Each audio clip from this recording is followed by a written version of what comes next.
yang aku utamanya tuh cerita, bukan karakter. Jadi kalau aku suka ceritanya, mungkin karakternya ada mirip-mirip sama film sebelumnya, itu aku masih fine.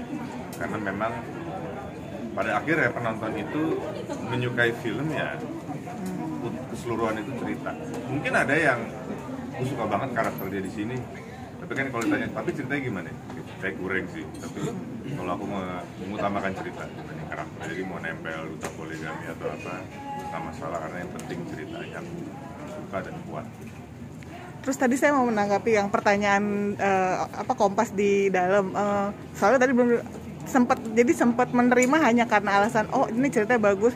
Apakah sempat juga kayak waktu di pangku kayak ngebahas mendetail kayak diskusi ini bener nih ini kayak oh iya pastinya diskusi kayak kenapa Pak Makmur A, kenapa Pak Makmur B, karena ya itu walaupun ini horor ya yang mistis, tapi tindakan-tindakan yang dilakukan kan tetap harus logis gitu, dan bisa masuk di akal sehat. Membantu dengan walaupun menggunakan kekuatan kegelapan, tapi motivasinya itu yang mesti logis, dan kalau nggak logis penonton juga nggak akan paham kenapa dia melakukan itu. Tetap panjang. Aku coba tulis adegan atau dialog yang menurutku lebih tepat, aku kasih ke Mbak Gita untuk dikasih minta pendapat, dan alhamdulillah Mbak Gita juga sangat terbuka untuk masukan. Ada yang sepakat kita, ada yang tidak sepakat, tapi intinya diskusinya banyak, dan aku senang banget Mbak Gita itu juga sangat open gitu. Kalau sebelumnya pernah kerjasama nggak sih antara Fikri sama Alif itu sama? Pernah dulu kita, surga yang tak ditentukan tiga, masih kecil. Aku jadi anak yang Felix juga waktu itu. Terus gimana akhirnya kembali lagi bekerja sama sebagai? Nah, yang pasti dengan cerita yang baru ini karena kita dulu mungkin di proyek yang sebelumnya kita belum sedekat sekarang, jadi menurut aku sekarang tuh hubungannya spesial karena ya itu tuh hubungan antara anak ayah yang dari mungkin karena ibunya meninggal, jadi kita hubungannya jadi kayak agak aneh gitu, karena yang satu berusaha untuk berduka sedangkan aku yang masih di fase denial. Jadi mungkin dari kecil juga Jaya tuh tumbuh dengan banyak luka yang orang tuanya sendiri bahkan nggak tahu. Jadi dengan Ali sekarang juga semakin besar, kita ngomong lebih nyambung, bercanda lebih nyambung, dan maksudnya dia udah umur dewasa, bercanda pun udah nggak difilter karena udah gede dia. Kalau dulu kan harus jaga mulut, jaga omongan.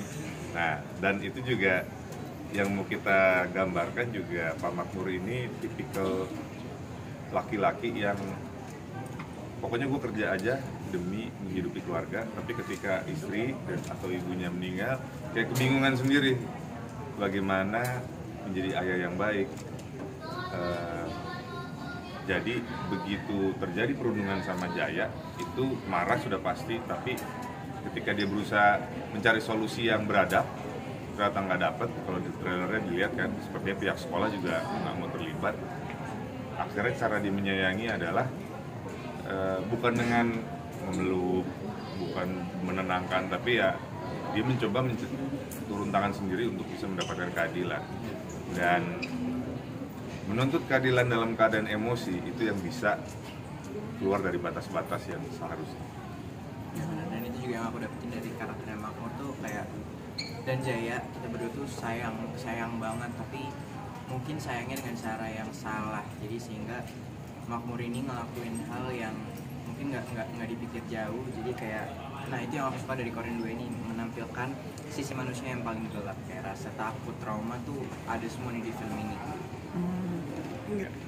Ini kan film horor ya, kira-kira ada pengalaman mistis nggak sih yang kalian berdua rasain? Apalagi Mas Fedi kan ada adegan di kuburan tuh dengan pocong, itu seperti apa gitu? Yang horor cuacanya nggak sih? Cuaca, tapi jadi di situ kan ceritanya aku lagi di liang lahat gitu kan. Entah kenapa di liang lahat itu setelah digali nggak lama tiba-tiba itu keluar air, dan airnya tuh disedot pun nggak kering. Ditanya kan di orang lokasi, ini ada pipa kah di sini? Nggak ada. Ini air apa? Nggak ada yang tahu jawabannya air apa.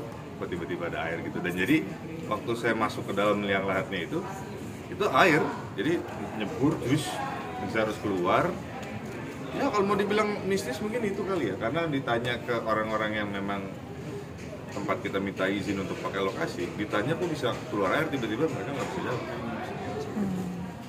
Dan yang marah juga cuacanya, karena kita syuting di Ciwidey Bandung kan, jadi cuacanya sangat dingin sekali. Sementara kita adegannya tuh di kampung pakai baju tipis, jadi cuaca itu lumayan jadi salah satu faktor yang mungkin bisa jadi salah satu distraksi kita sebagai aktor untuk perform gitu. Tapi kalau penampakan gitu, kalau aku sih nggak tahu kamu ada. Yang lain Mungkin kalau ditanya Muzaki waktu itu pernah punya cerita ngeliat apa gitu di hotel aku bakal ceritanya aja. bentar tanya Muzaki. Terus kalian sendiri ini nggak sih percaya sih sama Corin kemudian? Karena memang ini ya ada dalam hadis gitu ya. Kalau saya sih berprasangka baik untuk percaya karena memang ada hadisnya. Tapi belum aku yakin sepenuhnya karena ya